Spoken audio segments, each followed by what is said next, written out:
Now, there hasn't been any statement around that. What they said yesterday was that they've been in touch with a number of international organizations and that they are hoping that once the negotiations between themselves and the two presidents, Boniayi and Macky Sall, are completed, they'll be able to have discussions with local political parties. And that's their view.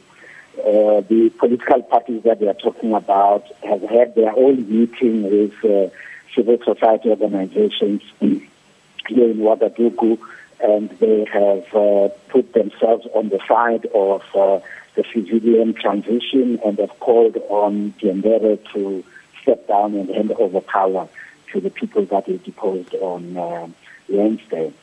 There is a lot of appreciation here for the stance taken by the AU so quickly and so forthright, because most of the other governments have been saying the leaders must be released, but the AU standpoint has been that the membership of Burkina Faso is suspended. They must hand over power by a particular deadline. That has been very much appreciated here.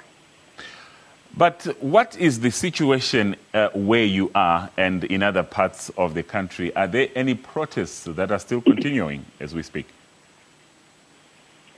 There are protests in several parts of Ouagadougou, but in the main center of the city, it's very quiet. For people who might have an idea of what a West African city normally looks like on a Saturday morning, it will be bustling with people and scooters, which are the main means of transport for many people, all sorts of traffic. There's about 1/10 of that in the streets. The shops are closed, banks are closed. People who have been in this country, like ourselves, we had come for a conference which was just ended yesterday.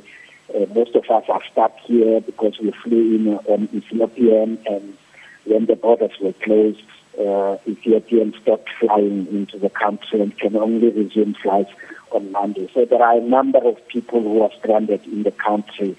Algeria sent a plane this morning to evacuate its own citizens.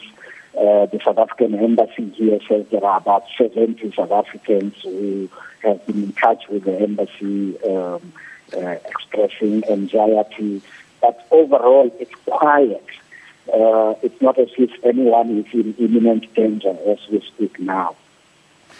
Well, we have to end it there. Thank you so much. That was veteran journalist there, Mathatha Tsedu, speaking to us live from the Burkinabe capital, Ouagadougou.